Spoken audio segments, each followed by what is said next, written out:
En la portada del diario El Mundo leo lo siguiente: la ultraderecha se convierte en el primer partido de Francia. Aparece una foto de Marine Le Pen, líder del Frente Nacional francés, en la que está sonriendo. Dice: los atentados de París y la crisis de los refugiados aupan al Frente Nacional. Sarkozy rechaza un pacto con la izquierda para frenar a Marine Le Pen en la segunda vuelta.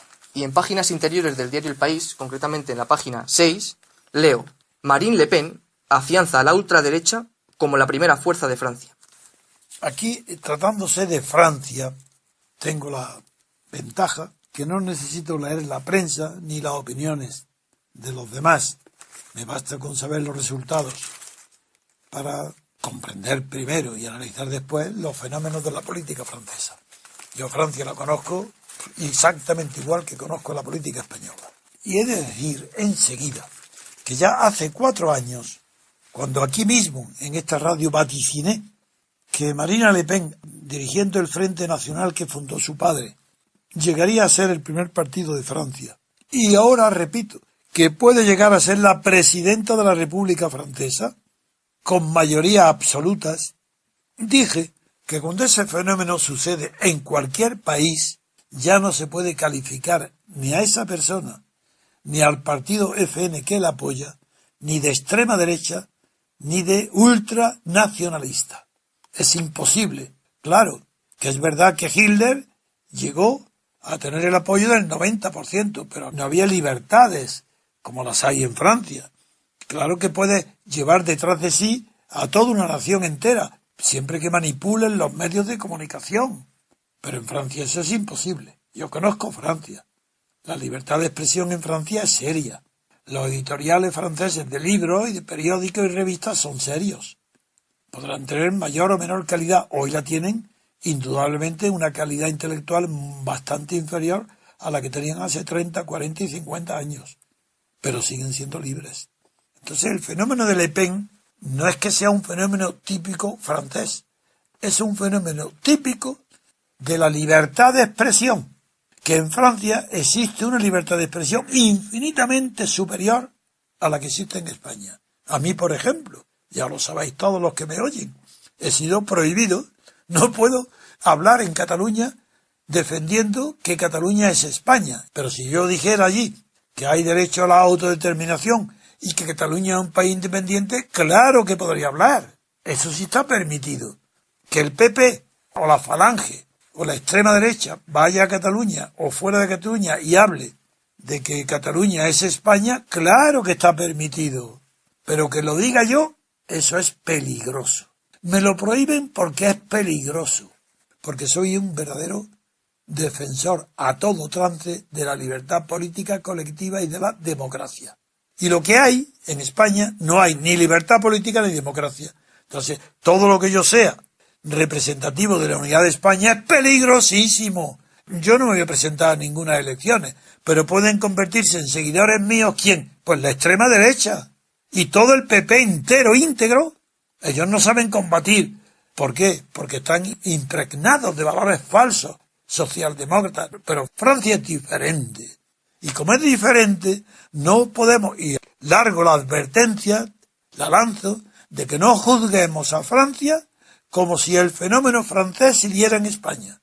Si la falange española no es Le Pen, si la falange española obtuviera un resultado de la mayoría, o que fuera a ganar la presidencia de España, de la monarquía española, pues diré, bueno, ¿eso qué es? Bueno, pues que no tiene nada que ver con lo que ha pasado en Francia. Francia no es la falange la que ha triunfado. Francia es chauvinista. ¿Sabéis lo que significa chauvinista? Pues es un personaje chauvin, popular, y chauvinista es ser muy francés, muy partidario de lo tuyo, muy contento de ser francés, admirador de ser francés, cosa que en España no se da, porque en España hay, sobre todo en la izquierda, hay vergüenza de ser españoles, sobre todo en Cataluña, como en Cataluña, si hay la mitad de los catalanes hoy se manifiestan que no quieren ser españoles, eso en Francia es inconcebible. Entonces, claro, el que defiende la unidad de España es falangista, es de extrema derecha, es ultranacionalista en España.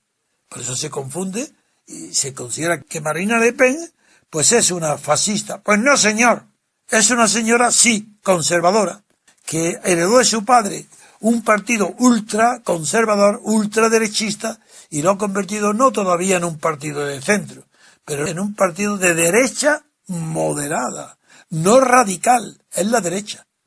Y una derecha que se diferencia de Sarkozy, porque Sarkozy ha quedado en segundo lugar en las elecciones, con el partido recién fundado por él después de su fracaso como presidente, que se llaman los republicanos de Sarkozy.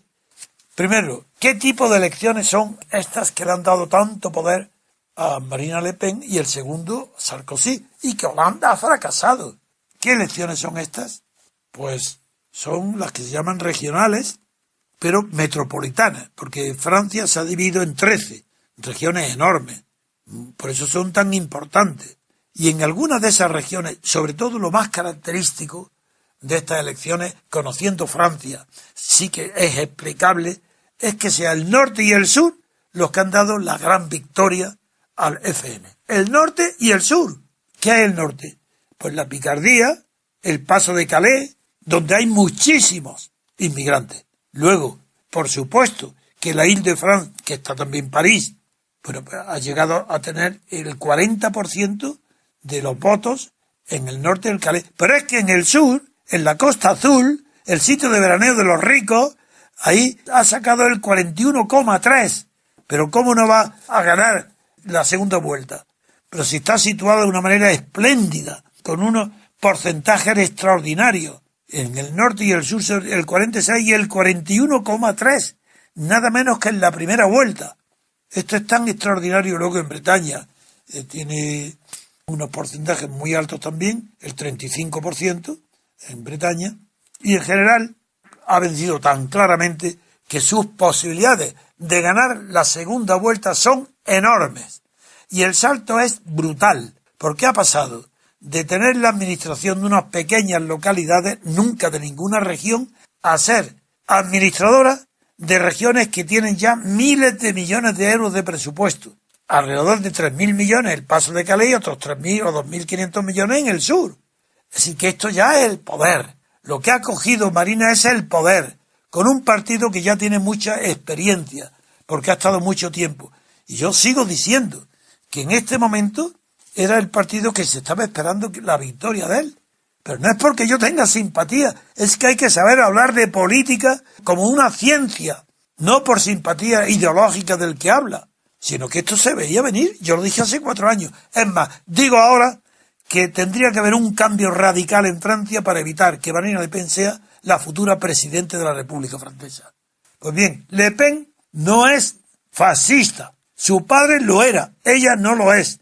Y ningún país del mundo, habiendo libertades, votaciones y elecciones, ningún país puede llegar a tener la mitad de la población, una mayoría absoluta, para ser presidente a esta mujer o a un hombre, si es ultranacionalista, a no ser que esté en guerra.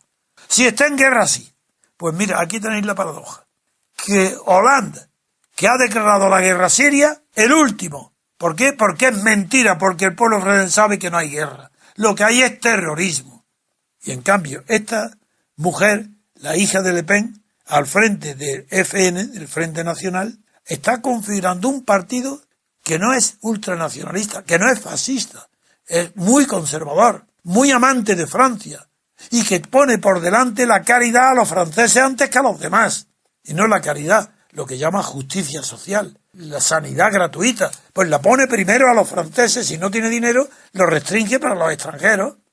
No son valores universales los que persigue valores franceses, pero es que da la casualidad que esos valores franceses son universales. Así, yo felicito el triunfo de Marine Le Pen, creo que será la próxima presidenta. Me hubiera gustado otra cosa, pero es la realidad la que es. Y esa realidad no tiene nada de despreciable. Es una magnífica realidad lo que está sucediendo en Francia. Y Sarkozy para mí era un pequeño hombre. Y Sarkozy ahora ocupa el segundo lugar. Y Hollande, pues, declara la guerra a Siria y no lo apoya el nacionalismo francés. El nacionalismo no apoya a quien declara la guerra al ISIS. Apoya a quien viene años defendiendo la preferencia de Francia y de los franceses sobre la inmigración.